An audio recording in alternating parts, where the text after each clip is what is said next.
Dr. Sebastião, que já está conectado conosco aqui, já vai aparecer aqui no meu vídeo, no nosso vídeo aqui. Muito bom dia, doutor. Seja bem-vindo aqui à SP Rio Mais, ao Jornal Abre Aspas. Tudo bem com o senhor? Tudo tranquilo, espero que esteja com a internet também, porque há 10 minutos atrás ela caiu aqui de uma hora para outra, Olha, mas voltou, né? Aliás, torcemos estava para que comentando mantenha. isso ontem, né? Quer dizer, eu estava vendo uma transmissão aí pela internet. Quer dizer, apesar de já são 2 anos de pandemia e de muitas reuniões online, né? Ainda estamos com problemas, né? Talvez até por causa do excesso de demanda, né? Pois é, a expectativa pelo menos é que o 5G possa suprir alguns problemas aí, mas enfim, vamos aguardar, né, novidades aí com relação a essa tecnologia. Muito bem, aqui comigo também conectado o Zé Guilherme. Vamos então dar sequência aqui ao noticiário falando sobre a pandemia, justamente sobre essa questão da pandemia, já que a possibilidade do país flexibilizar o estado de emergência sanitária foi o assunto de uma reunião entre o presidente do Senado, Rodrigo Pacheco, e o ministro da Saúde, Marcelo Queiroga, durante o dia de ontem. O ministro da Saúde, que na semana passada encontrou o presidente da Câmara, Arthur Lira, para tratar sobre o mesmo tema, também deve se reunir com o presidente do Supremo Tribunal, o ministro Luiz Fux, sobre esse assunto. Segundo dados da última sexta-feira, divulgados pela pasta, 91% da população brasileira acima de 12 anos já tomou a primeira dose da vacina contra a Covid. Desse total, 84,38% completou o esquema vacinal e apenas 36,48% das pessoas acima dos 18 anos receberam a dose de reforço. Nas últimas semanas, a gente vem observando alguns municípios e estados revogando o uso das máscaras em locais abertos e também em ambientes fechados, como foi o caso do Rio de Janeiro. Desde o início da pandemia, em março de 2020, o país já registrou 656 mil mortes para o novo coronavírus e aproximadamente 29,4 milhões de infectados. Bom dia, doutor Sebastião. É hora de mudar o status aí da doença, tendo em vista aí que ainda há muitos casos. Vemos recentemente na própria China, né, algum surto surpreendente, também muitos casos em alguns países da Europa, e aqui mesmo, aqui na RM Vale, nas últimas 24 horas, foram registrados 2.220 casos. É hora de mudar o nome da doença, o status da doença. Você, Guilherme, talvez o Brasil sirva de exemplo para o mundo, né? E seja o primeiro país do mundo que consiga decretar o fim de uma pandemia e de uma epidemia por decreto, né? Resta saber se o vírus sabe ler, né? Porque isso aí não tem o menor sentido. Eu, inclusive, já comentei aqui uma vez, Guilherme, quando houve outra discussão a respeito disso, o seguinte, fiz um exemplo, uma analogia, né? Você tem uma estrada onde a velocidade é de 100 km por hora e morrem todo dia nessa estrada 100 pessoas. Aí você pega a velocidade de 100 e traz para 80 km por hora. E a partir desse momento, o número de mortes passa a ser 0. Você vai então voltar à velocidade por 100 km por hora, porque acabaram-se as mortes depois que você passou para 80? Ou você vai manter os 80, que foi justamente o motivo da queda do número de casos?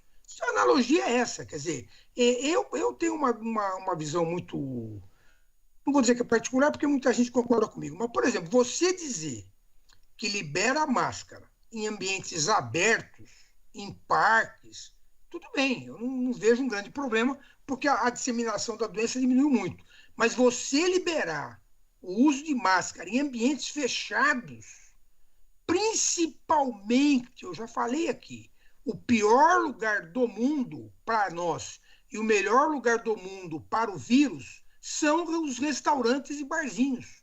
Ambientes fechados, com muita gente e todo mundo falando alto e falando muito, espalhando gotículas de vírus para tudo quanto é lado. Quer dizer, então, tem que ter bom senso. Quer dizer, é claro que a coisa melhorando, você pode dar uma afrouxada, mas essa liberação geral, com certeza vai dar problema. Na verdade, nós já estamos vendo os números aumentarem de novo na Europa, Alemanha, França, tá certo?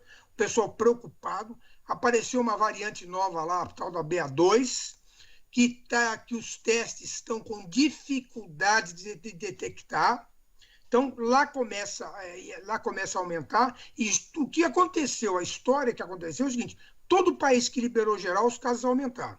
É claro que os casos graves estão em menor número, porque a quantidade de pessoas vacinadas é grande, mas não pode ser um liberou geral. Agora, essa história do Queiroga querer, por decreto, né, mudar a classificação da epidemiologia da doença, eu não sei o que está por trás disso, Zé Guilherme, porque, por outro lado, o governo está querendo uma nova decretação de emergência geral aí, por causa da guerra da Ucrânia, para ele poder ter mais liberdade de gastar, furar o teto, aquelas coisas todas. O que está por trás dessa história do Queiroga querer tirar essa emergência decretada pela pandemia, né? O que afeta o governo essa situação? Porque o fato concreto é o seguinte: não é por decreto que você muda uma classificação.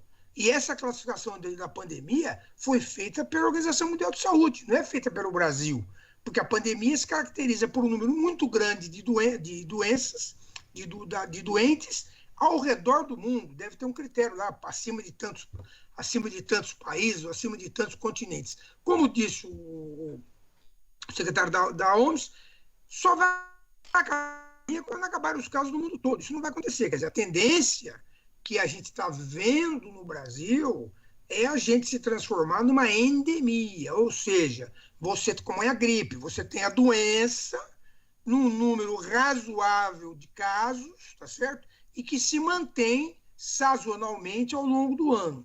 Mas o fato concreto é o seguinte: não se muda a classificação de uma doença através de decreto legislativo. Resumindo, se o Brasil conseguir fazer isso, vai ser assim um expoente mundial diante dessa grande capacidade de fazer o vírus regredir através de decreto legislativo. E um detalhe, viu, Zé Guilherme, sobre a questão da vacinação. Uma das coisas importantes para você liberar essa questão da pandemia ou da endemia no Brasil, da epidemia no Brasil, é que nós somos um país de dimensão continental que tem vários estados com características próprias. Então, eu fiz um levantamento aqui. Amapá, Roraima, Acre, Maranhão, Amazonas, Tocantins e Rondônia têm índices de vacinação completa ao redor de 55%, que é um índice baixo. E esse índice de vacinação baixo nesses estados não vai trazer influência no Brasil como um todo? Claro que vai. Quer dizer, São Paulo ontem, eu não sei se foi a cidade de São Paulo ou o estado, eu acho que a cidade, 100% dos adultos acima de 12 anos, de 12 a 17 anos, estão vacinados. Quer dizer, um número muito bom, excelente, que infelizmente não está se repetindo em todos os estados, como eu acabei de demonstrar. Vamos aguardar, né, Zé Guilherme? É isso aí, Rodrigo.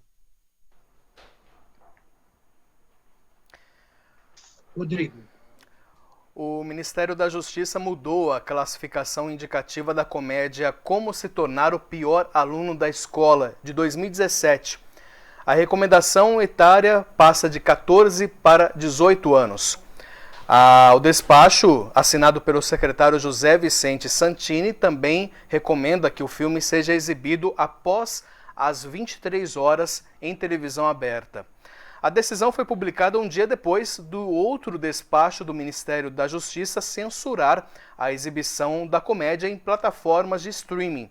Nas redes sociais, muitos internautas atacaram uma cena em que um vilão, interpretado por Fábio Porchat, assedia sexualmente duas crianças. Na decisão de ontem, o Ministério da Justiça determinou a retirada do filme das plataformas Amazon, Apple, Netflix, YouTube, Globoplay e Telecine. A pena por descumprimento é uma multa de R$50 mil por dia. Em nota enviada ao jornal O Globo, Fábio Porchat ressaltou que na ficção, abre aspas, quando o vilão faz coisas horríveis no filme, isso não é apologia ou incentivo àquilo que ele pratica. Isso é o mundo perverso daquele personagem sendo revelado, fecha aspas. Por meio do seu perfil no Twitter, Danilo Gentili disse que sente orgulho de ter conseguido desagradar em um mesmo nível de intensidade tanto os petistas quanto os bolsonaristas e falou em falso moralismo. O secretário especial da Cultura, Mário Frias, afirmou que, abre aspas, a explícita apologia ao abuso sexual infantil protagonizada pelo Fábio Porchat no filme em cartaz na Netflix é uma afronta às famílias e às nossas crianças. Utilizar a pedofilia como forma de humor é repugnante, asqueroso, fecha aspas. A deputada federal Carla Zambelli afirmou em seu Twitter que, abre aspas, abuso de criança é um assunto extremamente sério. Fazer piada é tratar o tema pedofilia como se fosse uma banalidade, fecha aspas. O Globoplay e o Telecine classificaram como censura a determinação do Ministério da Justiça acerca do filme. A plataforma de streaming afirma por meio de nota que não irá retirar a obra do seu catálogo, contrariando a decisão. A Apple informou que não vai comentar, já a Amazon diz que o filme não está em seu catálogo, o serviço de streaming, o Prime Video, nem nunca esteve. E até o momento a Netflix não se pronunciou sobre o caso, mas o filme ainda permanece em seu catálogo e depois de toda essa polêmica, ele aparece no ranking entre os mais assistidos da plataforma da Netflix. Sebastião, pode ser coincidência, mas toda vez que a gente tem grandes problemas no país, como agora a gasolina, por exemplo, né? O governo e seus aliados tratam de buscar temas de costumes para animar suas redes. Como o senhor avalia esse caso específico? Primeiro vem a pergunta, Zé Guilherme e Rodrigo. Algum de vocês dois já tinha ouvido falar desse filme há 15 dias atrás? Olha, eu até ouvi falar, mas não tive nenhuma curiosidade, porque eu acho que esse tema do escracho ao politicamente correto não me interessa, pessoalmente. Eu acho que há uma questão aí... o politicamente correto é muito criticado, né? Mas eu acho que ele tem que ser considerado também numa equação de mais tolerância de ambos os lados. Por isso eu não tive tanto interesse. Agora eles ressuscitam, né? Já foi há 3 anos, né? Esse filme é de 2017, tá certo? A audiência dele provavelmente era baixíssima. Ninguém nunca tinha visto esse filme. Eu nunca ouvi falar desse filme. Quer dizer, ninguém no meu círculo de amizades nunca tinha ouvido falar desse filme, né? E eu acredito que não foi uma coincidência essa história da gasolina. Eu explico por quê. Porque essa história já está rolando, já tem algum tempo, talvez uns 15 dias que está rolando.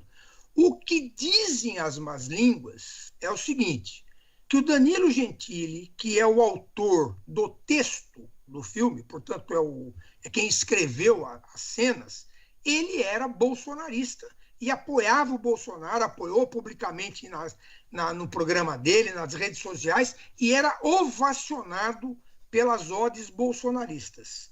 A partir do momento que ele passou a apoiar o Sérgio Moro, tá certo?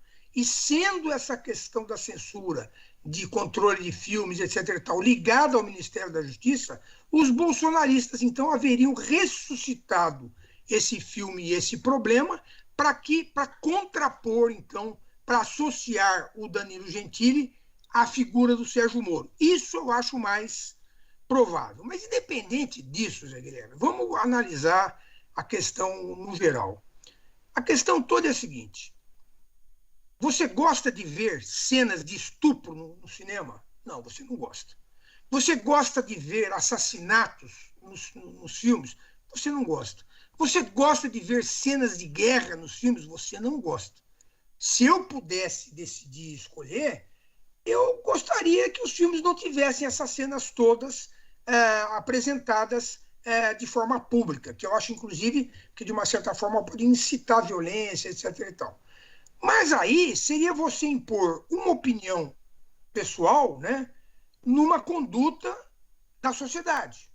Eu acho até interessante essa discussão da imagem de Nossa Senhora Aparecida lá na Aparecida, porque os ateus, eu sou católico, mas os ateus, quando colocam essa questão de que você não pode, vamos dizer assim, direcionar seus recursos e tal só para uma religião, eles têm razão, né? Porque a rigor você tem que direcionar para todas ou para nenhuma.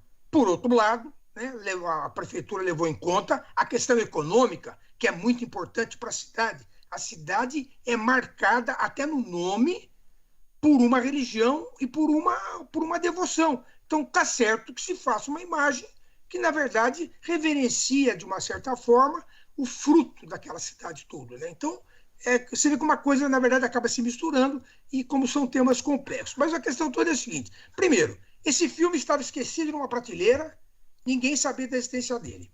De repente, por motivos vários que eu não sei quais são, talvez sejam aqueles que eu acabei de relatar, esse filme é trazido à baila e se passa a discutir, então, uma cena.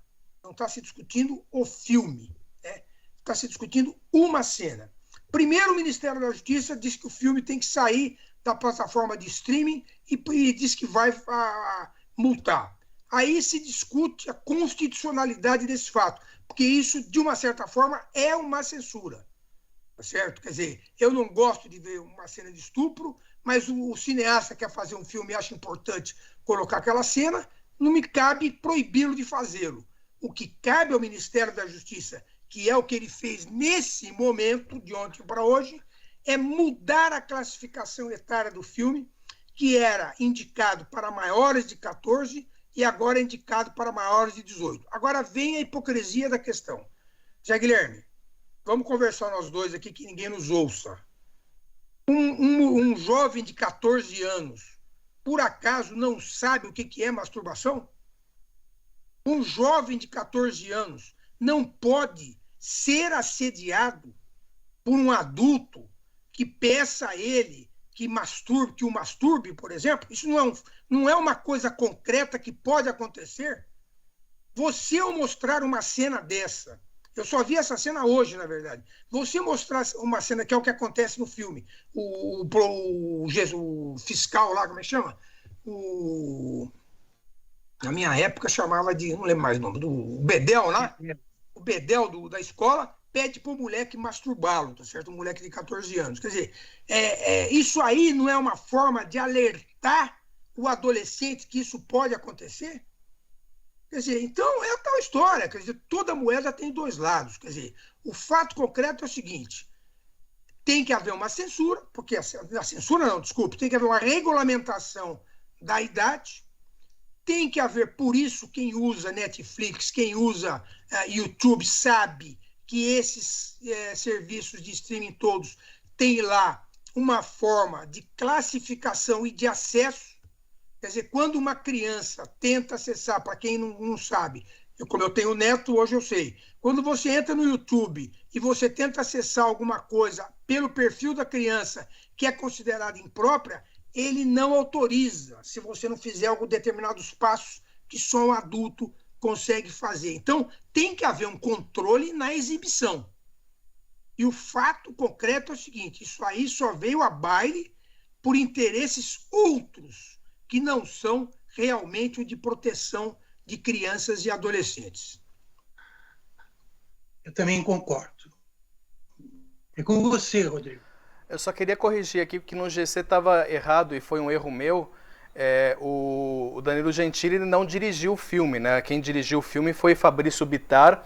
Ele é um dos roteiristas do filme, Danilo Gentili, também porque é baseado em um livro que ele escreveu e é uma sequência também.